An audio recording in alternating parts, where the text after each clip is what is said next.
Au Liban, le nouveau Premier ministre hérite d'un climat social tendu. La formation de l'équipe gouvernementale par Hassan Diab n'a pas calmé la colère des manifestants. Ils sont de nouveau descendus dans les rues. L'appel au secours en faveur des lions mal nourris d'un parc zoologique de Khartoum a reçu un écho favorable. Les fauves ont été soignés par des vétérinaires. Ils souffraient aussi de déshydratation aiguë. Et puis, les instructions de la Cour internationale de justice à la Birmanie. La juridiction demande à l'État d'Aung San Suu Kyi de prendre des mesures pour éviter un éventuel génocide de la minorité Rohingya. C'est la Gambie qui a porté plainte. Et voilà pour le sommaire de cette édition. Merci de nous choisir pour vous informer. Au Liban, le nouveau Premier ministre Hassan Diab est appelé à résoudre certains dossiers brûlants. Au-delà de la situation économique du pays, le chef du gouvernement est appelé à calmer les manifestants. De nouveaux heurts ont lieu près du Parlement, au centre de Beyrouth. Hassan Diab, en nommant un gouvernement de technocrates indépendants, avait promis de répondre au mouvement de contestation. Mais pour les manifestants mobilisés depuis le 17 octobre, les nouveaux ministres sont des personnalités alliées à la classe politique qu'ils accusent de corruption et d'incompétence. Des heurts ont éclaté mercredi près du siège du Parlement à Beyrouth, faisant 22 blessés, selon un bilan de la Croix-Rouge libanaise.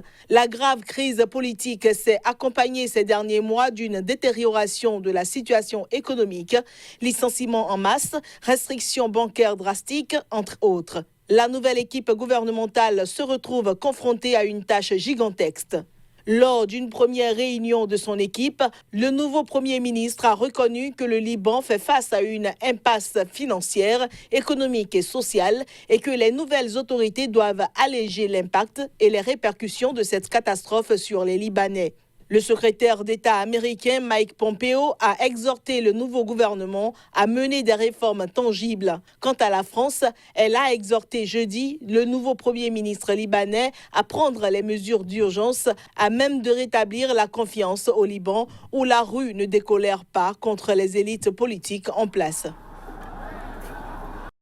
Les 5 pays voisins de la Libye se sont retrouvés ce jeudi matin à Alger dans le cadre des efforts internationaux visant à favoriser le règlement politique de la crise libyenne, une crise qui menace la stabilité régionale. Cette rencontre a réuni les ministres des Affaires étrangères de la Tunisie, de l'Égypte et du Tchad, ainsi que des diplomates du Soudan et du Niger. Cette rencontre régionale à l'initiative de l'Algérie a débuté en milieu de matinée par une prise de parole de chacun des participants et s'est poursuivie à huis clos. Elle réunit les ministres des Affaires étrangères de la Tunisie, de l'Égypte et du Tchad, ainsi que des diplomates du Soudan et du Niger. Était également présent le ministre allemand Heiko Maas, qui doit informer les participants des résultats du sommet international de Berlin qui s'est tenu dimanche dernier. Sommet au cours duquel il a été promis de respecter un embargo sur les armes et de ne plus interférer dans les affaires intérieures libyennes. Le chef de la diplomatie du Mali assiste, lui, à la rencontre d'Alger au vu des implications de la crise libyenne sur son pays. En revanche, le Maroc était le grand absent. Soucieuse de rester à égale distance des deux camps et hostile à toute ingérence étrangère, les autorités algériennes ont multiplié les consultations pour tenter de contribuer à une solution politique en Libye. Partageant près de 1000 kilomètres de frontières avec ce pays, est vu comme un acteur clé en vue d'un règlement des crises en Libye et au Sahel, l'Algérie a reçu mardi le chef de la diplomatie française, Jean-Yves Le Drian, qui s'est félicité des initiatives diplomatiques algériennes. Le président turc Recep Tayyip Erdogan, qui soutient le gouvernement d'union nationale en Libye, est quant à lui attendu dimanche à Alger. Et en Libye, justement, l'hôpital public de Tripoli, la capitale, est débordé. Le centre hospitalier n'a plus les moyens de traiter un grand nombre de blessés. Ses capacités d'accueil sont largement dépassées. Conséquence des combats entre le maréchal Khalifa Haftar et Saez al-Faraj. Les responsables de l'hôpital crient à l'aide. Dépassés par la pression de plus de 9 mois de combats meurtriers à leurs portes, c'est désormais l'ensemble des structures hospitalières publiques de Tripoli qui sont dans l'incapacité de répondre aux besoins des plus de 2 millions d'habitants. Le 4 avril 2019, Khalifa Haftar, l'homme fort de l'Est libyen, s'est lancé à la conquête de la capitale où siège le gouvernement d'union nationale, dirigé par Fayez al-Sarraj et reconnu par l'Organisation des Nations Unies. Mais le front s'est vite enlisé et les combats ont provoqué la mort de plus de 280 civils et 2000 combattants selon l'ONU et fait des milliers de blessés. Plus de 170 000 habitants ont aussi été déplacés. Un cessez-le-feu précaire est entré en vigueur depuis le 12 janvier, mais des tirs d'armes lourdes continuent de se faire entendre sporadiquement au sud de Tripoli. Et le secteur du seul aéroport fonctionnel de la capitale a été la cible de tirs de roquettes ce mercredi, entraînant une nouvelle brève interruption du trafic. Selon le chef des services médicaux d'Al-Qadra, l'épisode meurtrier du 4 janvier n'est plus une exception, mais la norme pour une infrastructure débordée au quotidien par le défilé lugubre des blessés et malades. L'hôpital travaille au double de ses capacités, dit-il, précisant que l'établissement est conçu pour accueillir et soigner 300 cas en urgence. Or, certains jours, nous en traitons 3000. Il est quasiment impossible d'obtenir un rendez-vous rapidement avec un médecin ou même un infirmier, déplore-t-il. Dimanche, au thème d'une conférence internationale à Berlin, les principaux pays concernés par le conflit en Libye ont promis de ne plus interférer dans les affaires libyennes et de respecter l'embargo sur les armes. Mais les deux principaux protagonistes, Fayez al-Sarraj et Khalifa Haftar, ont refusé de se rencontrer, entretenant le flou sur le sort de la trêve et des divisions du pays. Au Bénin à présent, l'ONG 4D entendait droits et devoirs pour un développement durable, organise le trentenaire de la conférence des forces vives de la nation. C'est le symbole de l'ouverture de la démocratie sur le continent. L'information a été portée au public à travers une conférence de presse. Écoutez ces précisions de ses organisateurs. Aujourd'hui, les compatriotes âgés de moins de 50 ans ont quelle conscience, souvenance de la conférence des forces vives de la nation. Beaucoup l'annoncent ou le citent sans véritable appréhension des tenants et aboutissants de la conférence des forces vives de la nation. Pour nous, la conférence reste une invention, un made in Bénin. Pour notre peuple et pour l'humanité, et en tant que tel, l'événement doit être vulgarisé. Cet événement doit rentrer dans les programmes scolaires car nos héros doivent être honorés par nous-mêmes. Donc c'est un peu ce tableau qui nous a poussé à penser à cet événement de 30 ans de la conférence nationale des forces vives de la nation. Aujourd'hui, la plupart des hommes, et en particulier les Béninois, beaucoup réclament leurs droits sans savoir que le devoir implique le droit. Donc, nous sommes nés pour pouvoir mettre l'accent sur cet aspect de notre vie sociale. C'est-à-dire que si vous ne faites pas votre devoir, vous n'avez pas a priori le droit de réclamer votre droit. Donc, nous sommes nés pour travailler dans ce sens. Et en plus des droits et devoirs, notre ONG travaille dans le secteur de la sensibilisation, de l'éducation, de la santé, et un peu partout, c'est-à-dire dans tous les secteurs de la vie sociale de notre pays. Au Soudan à présent, les 4 lions mal nourris d'un parc zoologique de Khartoum, la capitale, ont enfin reçu de secours. Les vétérinaires soudanais leur ont prodigué des soins ce jeudi. Le but est de tenter de les sauver après la mort d'un autre fauve des suites de déshydratation et de malnutrition.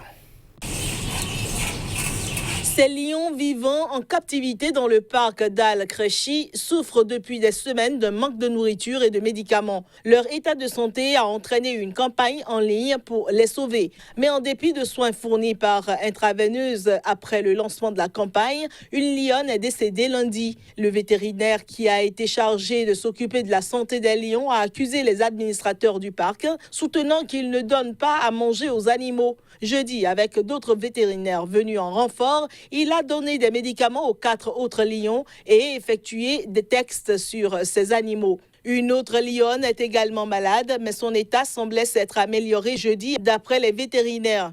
Selon des responsables du parc, l'état de santé des lions s'est détérioré ces dernières semaines et certains ont perdu près de 2/3 de leur poids. Le nombre de lions vivant au Soudan n'est pas connu, mais plusieurs sont présents dans le parc national d'Inder, près de la frontière avec l'Éthiopie.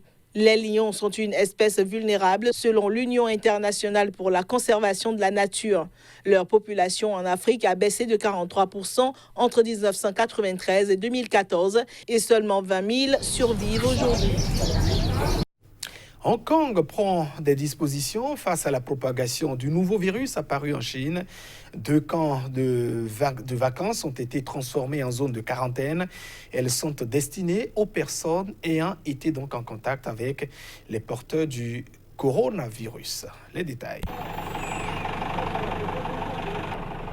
Le territoire semi-autonome a été placé en alerte élevée après l'apparition de ce virus qui a déjà fait 17 morts dans la métropole chinoise de Wuhan. Les 2 sites apprêtés pour accueillir les personnes contacts avaient déjà été utilisés comme centre de quarantaine lors de l'épidémie du syndrome respiratoire aigu sévère, SRAS, qui, il y a 17 ans, avait fait près de 300 victimes à Hong Kong. Cet épisode a laissé un impact psychologique profond dans la mégapole, l'une des plus densément peuplées de la planète. Jusqu'à présent, 2 personnes sont porteuses à Hong Kong de ce nouveau coronavirus de la famille du SRAS. Toutes 2 étaient récemment à Wuhan et elles ont été placées à l'isolement dans un hôpital. Sur l'île de Hong Kong, un autre camp de vacances, qui était auparavant une caserne militaire britannique, est en cours de préparation. Les personnes contaminées par le coronavirus seront soignées dans des quartiers d'isolement à l'hôpital. Il faut dire que les camps de vacances sont destinés à réduire le risque de propagation du virus dans l'attente des résultats.